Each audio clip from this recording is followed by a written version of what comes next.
할렐루야! 이 새벽에 하나님의 말씀을 사모함으로 나오신 우리 모든 성도님들을 축복하고 환영합니다. 오늘 우리에게 주시는 하나님의 말씀은 열왕기상 22장 29절부터 40절까지입니다.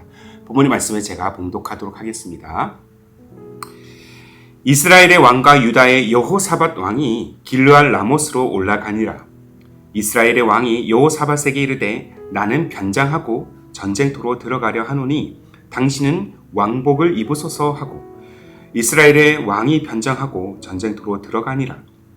아람 왕이 그의 병거의 지휘관 32명에게 명령하여 이르기를 너희는 작은 자나 큰 자와 더불어 싸우지 말고 오직 이스라엘 왕과 싸우라 한지라.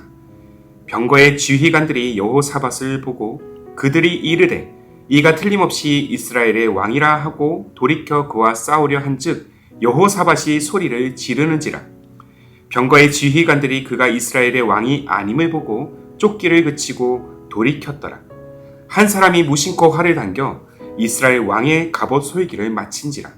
왕이 그 병거 모른 자에게 이르되 내가 부상하였으니 내 손을 돌려 내가 전쟁터에서 나가게 하라 하였으나 이날에 전쟁이 맹렬하였으므로 왕이 병거 가운데 붙들려 서서 아람 사람을 막다가 저녁에 이르러 죽었는데 상처의 피가 흘러 병거 바닥에 고였더라. 해가 질 역에 진중에서 외치는 소리가 있어 이르되 각기 성읍으로 또는 각기 본향으로 가라 하더라. 왕이 이미 죽음에 그의 시체를 메어 사마리아에 이르러 왕은 사마리아에 장사하니라. 그 병거를 사마리아 못에서 씻음에 개들이 그의 피를 핥았으니 여호와께서 하신 말씀과 같이 되었더라. 거기는 창기들이 목욕하는 곳이었더라. 아합의 남은 행적과 그가 행한 모든 일과 그가 건축한 상하궁과 그가 건축한 모든 성읍은 이스라엘 왕 역대 지략에 기록되지 아니하였느냐. 아합이 그의 조상들과 함께 참해 그의 아들 아하시아가 대신하여 왕이 되니라. 아멘. 오늘 말씀은요, 피할 수 없는 심판 또한 붙들어야 할 은혜라는 제목으로 함께 나누기를 원합니다. 자, 세상에서 가장 비겁한 사람의 유형을 꼽으라면요, 자신이 져야 할 책임을 다른 이들에게 전가시키는 사람인 것 같습니다.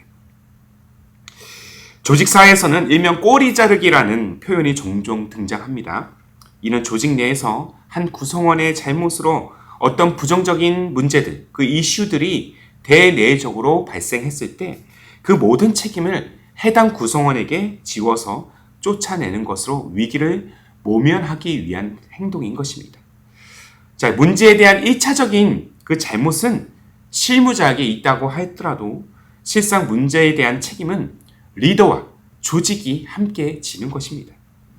조직 또는 리더가 잘못과 실수를 인정하고 결자 해지하는 마음으로 책임감 있는 행동을 또한 보일 때 어쩌면 그 문제는 쉽게 해결될지도 모르겠습니다. 그러나 문제는 실무자한테만 있고 자신은 잘못이 없다는 식으로 꼬리만 자르고 아무렇지도 않게 행동한다면 과연 그 잘못이 없어지는 것일까요? 노미장두라는 사자성어가 있습니다. 드러날 로, 꼬리 미, 감출 장, 머리 두자를 쓰고 있는데요. 이 노미장두는 꼬리는 드러낸 채 머리만 숨긴다는 뜻으로 아무리 내가 잘못을 감추려고 해도 그 잘못이 드러나기 마련이라는 의미를 담고 있습니다. 때때로 자신의 잘못과 책임이 명확하게 드러나지 않는다 할지라도 세상과 사람들은 누가 어떤 잘못을 했는지 어느 정도 다 알고 있습니다. 하물며 우리 내면에 보이지 않은 죄까지도 간파하시고 계시는 하나님 편에서는, 하나님 입장에서는 어떻겠습니까? 아무리 자기 죄를 부정하거나 그 잘못을 가리려고 해도 하나님 앞에서는 모든 것이 만천하에 드러날 것입니다. 자, 히브리서 4장 13절에도 이 사실이 분명히 언급되어 있어요. 지으신 것이 하나도 그 앞에 나타나지 않음이 없고 우리의 결산을 받으실 이의 눈앞에 만물이 벌거벗은 것 같이 드러나느니라. 오늘 본문에서 앞서 언급한 이 노미장두라는 사자성어에 너무나도 잘 부합한 인물이 등장합니다. 바로 아합입니다.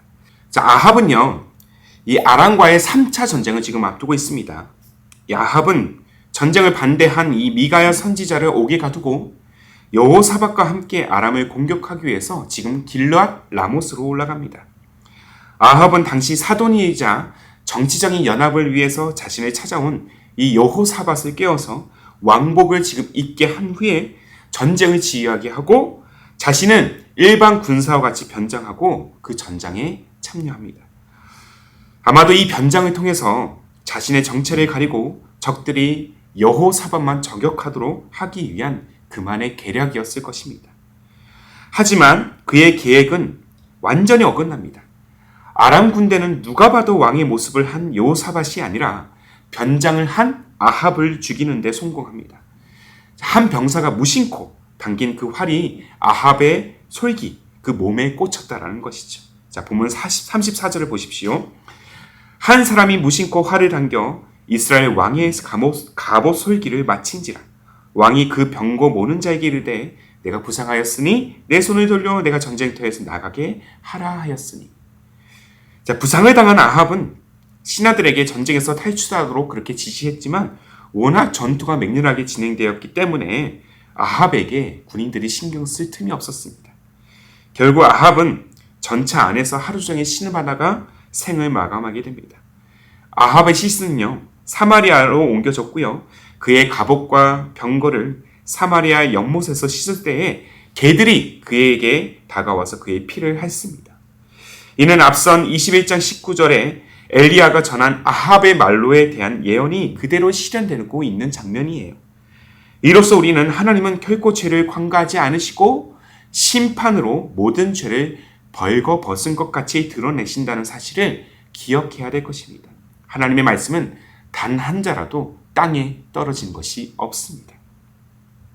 반면 적들의 저격 대상이 되었던 여호사밧은 극적으로 살아납니다. 여호사밧은 하나님 앞에서 정직한 왕이었지만 아합의 꾀임에 넘어가서 전쟁에 나가지 말라는 이 미가야 선지자의 말을 듣지 않았어요. 그럼에도 그가 전쟁에서 살아날 수 있었던 이유가 있다면 순간 다른 것을 바라보지 않고 하나님께 그 도움을 요청했기 때문입니다.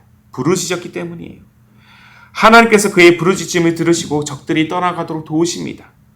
비록 잠시 정치적인 계산에 의해서 하나님을 멀리했지만 결정적인 순간 다시 하나님께로 돌이키면서 소생의 은혜를 다시 받게 되었다는 것이죠. 자, 이를 통해서 인간 존재라는 것은 누구 편에 있느냐 또 있지 않느냐에 따라서 그 생사가 갈린다는 사실을 우리는 깨닫게 됩니다. 사방의 적들이 가득해도 내 영혼이 하나님께 속한 자라면 반드시 그 영혼은 살게 되지만 하나님께 속하지 않은 자는 아무리 자신이 죄인이 아니라고 부정하고 그 죄를 숨긴다 할지라도 단 하나의 활에 죽음에 이르게 된다는 사실을 우리는 기억해야 될 것입니다. 인생의 모든 생사 화복은 인간이 아니라 하나님께서 주관하신다는 사실을 우리는 또한 기억해야 될 것입니다. 하나님은 자신을 붙드는 자에게 반드시 피할 길을 내어주시는 분이십니다. 은혜를 부어주십니다. 믿음을 포기하지 않으면 하늘이 무너져도 솟아날 구멍을 열어주신다는 것입니다. 피하는 것을 넘어서 이제는 전쟁을 이기게 하십니다. 전쟁은 내게 속한 것이 아니라 하나님께 속한 것이기 때문입니다. 모든 문제를 주님께 맡길 때 주께서 우리를 승리의 삶으로 이끄실 줄로 믿습니다. 자, 문제는 하나님의 말씀을 따르지 않는 데 있습니다. 늘 하나님의 뜻을 듣기보다 자기 생각과 야망을 앞세우기 때문이에요. 그러나 이의 끝은, 이의 말로는요, 언제나 초라한 죽음만이 남을 뿐입니다. 사랑하는 성도 여러분, 오늘 저와 여러분은 어떻습니까? 하나님께 속한 자로서 하나님의 뜻을 구하고 그 뜻을 따르는 인생이 되고 있는지 스스로 우리 내면을 점검해야 될 것입니다. 한 걸음 더 나아가 이 점검에는요, 두 가지의 실천적인 신앙의 모습들이 또한 요구됩니다. 먼저는 하나님 앞에서 본래 우리는 피할 수 없는 죄인이라는 사실을 오늘도 우리는 고백해야 된다는 것이죠. 인정해야 합니다. 여전히 하나님보다 높아지려고 하고 하나님의 말씀보다 앞서고자 하는 자기 중심성을 가진 존재임을 우리는 자각하고 회개의 자리로 나아가야 합니다. 하나님은 우리의 진실한 회개를 통해서 회복의 역사를 선사하시는 분이십니다. 심판 넘어 구원을 바라보게 하시는 분이십니다. 이 사실을 요한 사도를 통해서 또한 하나님께서 말씀하고 계시지 않습니까? 요한일서 1장 9절의 말씀이에요. 만일 우리가 우리 죄를 자백하면 그는 미쁘시고 의로우사 우리 죄를 사하시며 우리를 모든 불의에서 깨끗하게 하실 것이요.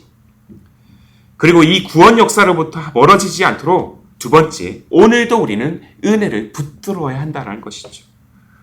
틀림없는 죄로 인해 심판을 피할 수 없는 우리 존재였지만 그리스도의 십자가로 말미암아 다시 은혜의 보좌 앞으로 나아갈 수 있다는 이 놀라운 사실을 우리는 잊지 말아야 합니다.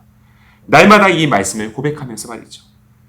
그러므로 우리는 긍휼하심을 받고 때를 따라 돕는 은혜를 얻기 위하여 은혜의 보좌 앞에 담대히 나아갈 것이니라.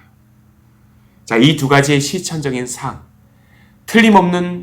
우리 존재가 틀림없는 죄인이라는 사실을 고백하고 그럼에도 불구하고 우리에게 구원의 길을 허락하시고 열어주시는 하나님의 은혜를 붙드는 삶, 이 실천적 신앙을 우리가 견지할 때 오늘도 우리는 극렬한 전장 한가운데서 있다 할지라도 하나님의 보호하심, 놀라운 섭리로 인한 인도하심을 경험하게 될 것입니다.